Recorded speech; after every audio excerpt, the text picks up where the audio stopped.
For this activity, you will need the paint, Post-it paper, and sponges we've provided in your activity pack. You will also need a plate or a bowl to hold the paints, and you might want to use the tablecloth we provided to help contain any messes. All right, so in your packet you have a big piece of poster paper that's actually Post-it paper. When you try to unroll it, you'll notice that one side is sticky, just like a Post-it note. So carefully kind of unpeel that sticky side. Once you get past about 3 inches or so of the paper, the sticky side part lets up. There's no more adhesive. So just do carefully. If you rip it a little bit like I did, no big deal. Unwrap it, and you're going to find a place to hang it so that your child can throw those sponges at the paper. Obviously, this could be a messy activity, so you can do it outside like I am, and we provided you with a piece of plastic tablecloth that you can use as kind of a protective layer to give you a little bit more area.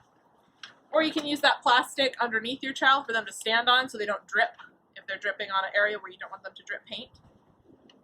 If you don't have an outdoor area where you can do a messy activity like this, you might consider putting up a paper in the bathtub and making this a before bath time experience for your child. So we're going to stick our paper right onto our surface. I'm putting mine on top of my tablecloth. All right, so I put some paint on my plate.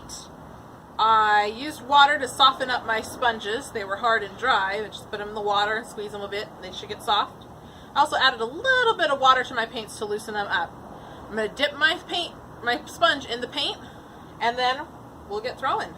Depending on your child's skill level, they might want to stand closer, but you can also challenge them to stand further away. And remember, when your sponge hits the paper, it's most likely going to fall on the ground, so make sure you have the ground cleared as well of anything that you don't want paint on. Okay. As you can see from this video, this activity is pretty messy, but lots of fun.